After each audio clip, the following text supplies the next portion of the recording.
बाबासाहेब आंबेडकर, भारताच्या राज्यघटनेचे एक महान शिल्पकार. डॉक्टर आंबेडकरांनी आपलं सारं आयुष्य पददलितांना न्याय आणि समता मिळवून देण्यासाठी वेचलं.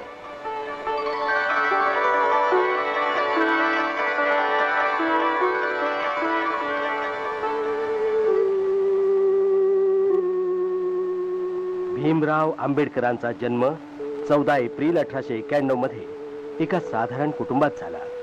त्यांचे वडील सैन्यात सुभेदार होते. बाबासाहेब हे त्यांचं 14वं अपत्य. बालपणापासूनच त्यांना जातीभेदाचे चटके सहन करावे लागले. आपलं प्रारंभीचं शालेय शिक्षण भीमरावांनी दापोलीमध्ये आणि साताऱ्यात घेतलं. त्याच काळात त्यांना सर्वत्र त्यांची जात आडवी येत होती, पण त्यांच्या शिक्षणाच्या तळमळीमुळे न डगमगता ते पुढे शिकतच राहिले.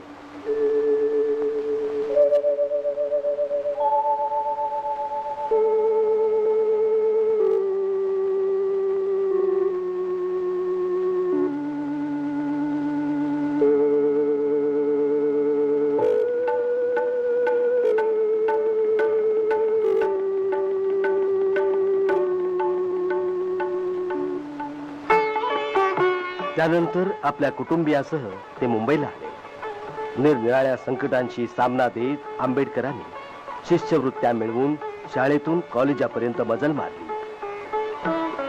आपल्या अभ्यासातील आणि वर्तणुकीतील चोखपणाने आंबेडकरांनी त्यावेळच्या एल्फिन्स्टन कॉलेजच्या प्रिन्सिपॉलाकडून शाबासकी मिळवली आणि नंतर तिथूनच ते 1912 मध्ये पदवी परीक्षा उत्तीर्ण झाले. बडोद्याच्या सयाजीराव गायकवाडांनी त्यांना शिष्यवृत्ती वाढवून दिली.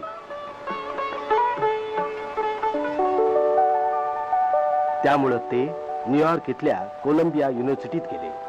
तिथे त्यांनी अर्थशास्त्रातली MA ची पदवी मिळवली आणि नंतर डॉक्टरेटचीही पदवी मिळवली. भारतात परतल्यावर आंबेडकरांनी सिडनहॅम कॉलेजात नोकरी धरली. या नोकरीत मिळालेल्या पैशामुळे त्यांना पुढे इंग्लंडमध्ये जाऊन अर्थशास्त्र आणि कायद्याचा अभ्यास पूर्ण करायला मिळाला. एकीकडे कुटुंबाची जबाबदारी सांभाळत असताना दुसरीकडे जातीयवादी गुलामगिरीच्या बेड्यात तोडून टाकण्यात ते गुंतले होते. वेगवेगळी संकट पार करीत आंबेडकर अखेरीला बॅरिस्टर झाले. 1924 मध्ये मुंबईच्या हायकोर्टात त्यांनी कामाला सुरुवातही केली. मुंबई विधानसभेचे एक सदस्य म्हणून सार्वजनिक क्षेत्रात त्यांची कामगिरी सुरू झाली होती. आंबेडकरांच्या जीवनाची संगती पददलित वर्गाशी जोडली जाते. ते केवळ हा पददलित वर्ग उपासपोटी होता म्हणून नव्हे, तर तो एक अपमानितच जीवन जगत होता म्हणून.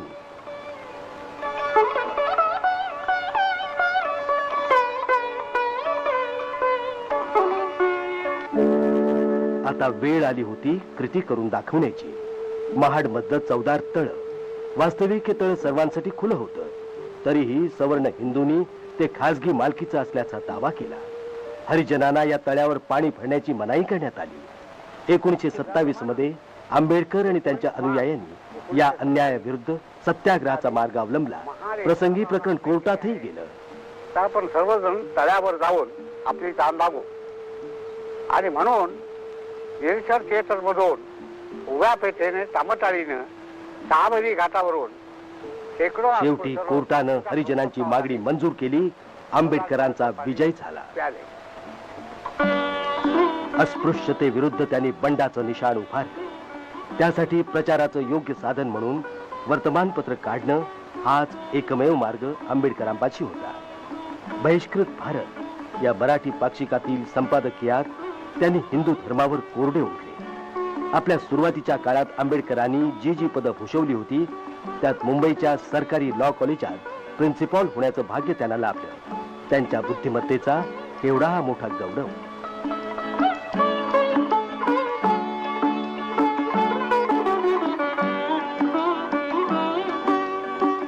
त्याच काळात महिलाद्वारासाठी त्यांनी अनेक चळवळीत भाग घेतला. ब्राह्मण पुरोहितांनी वैदिक पद्धतीनं लावलेलं हरिजन दाम्पत्याचं लग्न हे दलित वर्गाला समानतेनं वागवल्याचे एक सुचिन्हच होतं.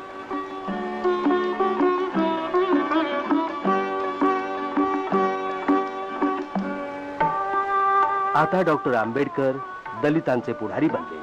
ते दलितांचे बाबा झाले, त्यांचा एक आधार बनले. मुंबई मधलं आंबेडकरांचं घर, राजगृह त्यांच्या अनेक चळवळींचं प्रमुख केंद्र बनलं. डॉक्टर आंबेडकरांना ग्रंथांचा भारी शौक. फुरसतीच्या क्षणी ते लेखन वाचनात दंग राहत. त्यांनी जवळजवळ 11 ग्रंथांचं लेखन केलं.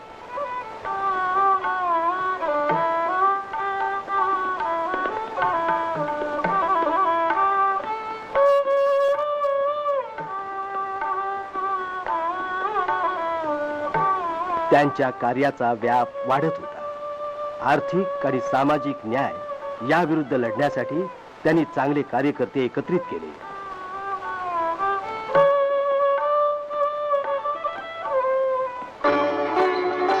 देवाच्या दारी सर्व जाती एक आहेत हे सिद्ध करण्यासाठी बाबासाहेबांनी मंदिर प्रवेश आंदोलन केलं. 1930 मध्ये डॉक्टर आंबेडकरांनी हरिजन आणि इतर मित्रांसमवेत नाशिकच्या काळाराम मंदिराच्या प्रवेशासाठी एक मोर्चा काढला.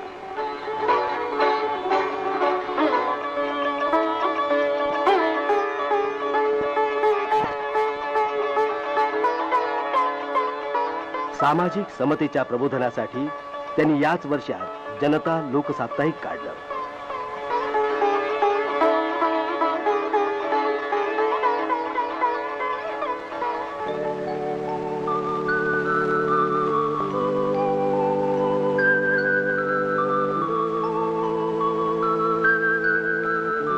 डॉक्टर आंबेडकर लंडन मधल्या 3ही गोलमेज परिषदेला प्रतिनिधी म्हणून गेले. तिथं त्यांनी हरिजनांसाठी वेगळ्या निर्वाचन क्षेत्राची मागणी केली. परिणामी 1932च्या ऑगस्टमध्ये भारताला कम्युनल अवॉर्ड देण्यात आलं.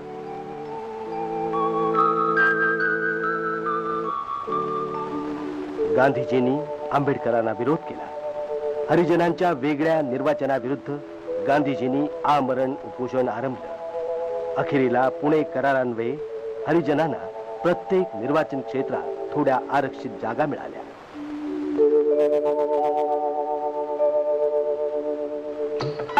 आंबेडकरांनी एका सार्वजनिक सभेत सांगितलं की जातपातीनं पीडित झालेल्यांनी आपल्या मुक्ततेसाठी हा हिंदू धर्म सोडायलाच हवा, त्याशिवाय गत्यंतरच नाही. आता राजकीय क्षेत्रात बाबासाहेबांची क्षितिज वाढली होती. व्हॉइसरायच्या कार्यकारिणीचे ते एक सदस्य बनले आणि मग त्या संधीचा फायदा घेऊन त्यांनी दलित वर्गाच्या कल्याणासाठी अनेक मार्ग शोधून काढले. नव्या योजनांच्या अंतर्गत दलित वर्गाच्या शिक्षणासाठी त्यांनी बराच पैसा जमा केला आणि सरकारी नोकऱ्यातील जागा राखून ठेवण्याची व्यवस्था केली.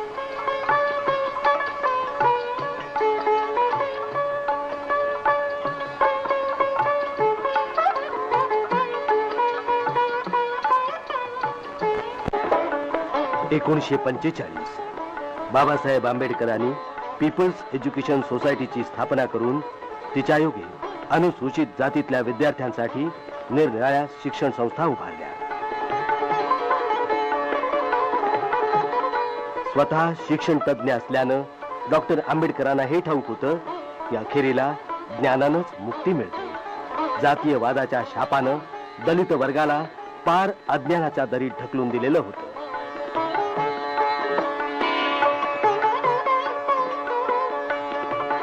याच उद्देशानं पुढील पिढीला सहाय्य व्हावं म्हणून बाबासाहेबांनी आपलं ग्रंथालय सिद्धार्थ कॉलेजला देऊन टाकलं.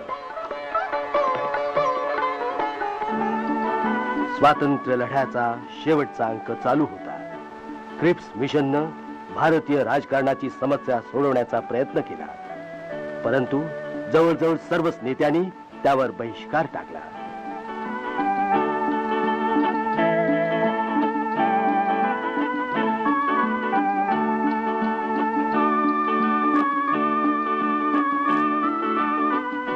डॉक्टर आंबेडकरांनी देखील दलित वर्गातर्फे त्या योजनेला ठोकरून लावलं. महात्मा गांधींनी क्रिप्स प्रस्तावाला पोस्ट डेटेड चेक म्हणजे पुढील तारखेचा चेक असंच म्हटलं. 1946 मध्ये ब्रिटिश कॅबिनेट मिशन सत्ता बदल योजनेवर विचार विमर्श करण्यासाठी आलं.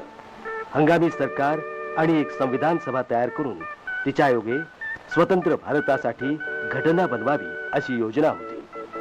डॉक्टर आंबेडकरांना बंगालमधून संविधान सभेसाठी निवडण्यात आले.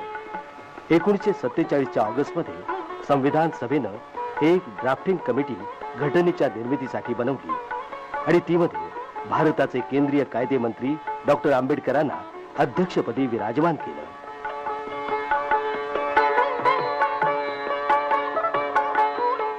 संविधान सभेत बोलताना डॉक्टर आंबेडकर म्हणाले, जोपर्यंत अंतिम उद्देशाच्या प्राप्तीचा प्रश्न आहे तोपर्यंत आपल्यातील कुणालाही कुणाचा संशय येता नये. तरी देखील मला वाटणारी एक शंका मी बोलूनच दाखवतो. आपण सर्व कुठल्याही प्रकारे सहकार्यपूर्वक आपल्यातील विविधतांना एकतेच्या मार्गावर घेऊन जाऊ.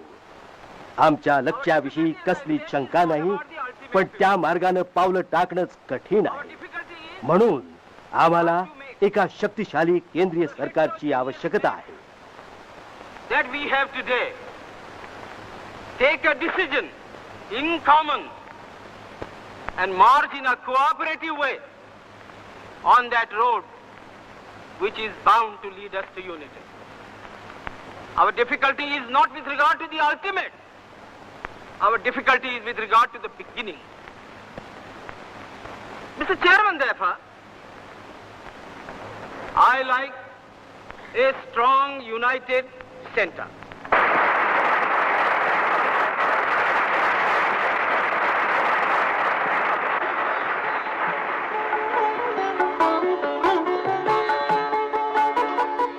त्रिवार वाचन केल्यावर संविधान सभेनं भारतीय घटनेचा स्वीकार केला.